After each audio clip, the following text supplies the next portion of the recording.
अस्सलाम वालेकुम भाईजान, सलाम करो सारे। अस्सलाम वालेकुम। अच्छा नाजरीन, आगे मिलते हैं हम दरिया।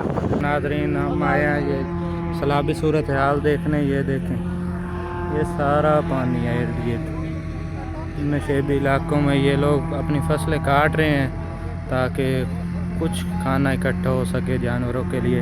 ये अजान भाई हैं, ये भी मेरे साथ आए हैं, और ये अब्दुल्ला भाई हैं, वो भाई वकास खड़े हैं। अब्दुल्ला दिया आज थोड़ा मसरूफ़ थे इसलिए नहीं आ सके, वो मेरे यूट्यूब पार्टनर है।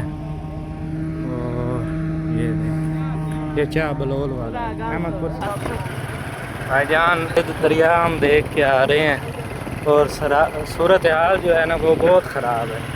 बांध तो है नहीं है, बांध बिल्कुल नहीं है। बांध से ताज़ा मिट्टी पड़ी है, वो भी गिर रही है दरिया में। इस बार पानी अहमदपुर सियाल में लाजमी दाखिल होगा। बाकी अल्लाह से दुआ है ना दाखिल हो, लेकिन हो उधर से।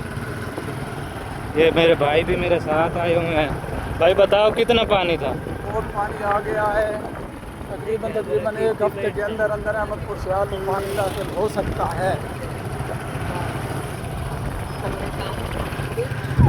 अस्सलाम वालेकुम गाइस, कैसे आप सभी लोग। मैं मुल्तान गया हुआ था किसी काम से और अभी पहुंचा हूँ अहमदपुर सियाल की। बहुत बुरी खबर सुनी है कि इस बार भी सैलाब का बहुत ज़्यादा खतरा है। हाँ जी बिल्कुल नाजरीन, आज हम चाह बलोल वाला पे गए हुए थे। उधर पानी की सतह तेज़ी से बुलंद हो रही है और बांध भी आगे से नहीं है। जो बांध की सूरत हाल है, पानी अभी से बांध को कटाव शुरू कर दिया था पानी ने, और जो मकामी लोग थे उन लोगों ने तो अपनी तैयारी शुरू कर दी है। बेहतर है कि अहमदपुर की आवाम को भी जागना चाहिए और फ्लड के लिए अच्छा से अच्छा फंड। बिल्कुल भाई मुबशी ठीक कह रहे हैं कि पिछली बार भी हमने अपनी गली में मट्टी डलवाई थी और बन पे नहीं डलवाई थी।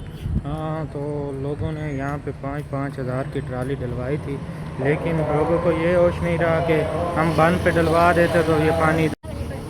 ठीक है नाजरीन, हमें दुआओं में याद रखें। आपसे दुआओं की अपील है, हमारे चैनल को ज़्यादा से ज़्यादा सपोर्ट करें, लाइक करें, शेयर करें, सब्सक्राइब करें और हमारे लिए दुआएं करें।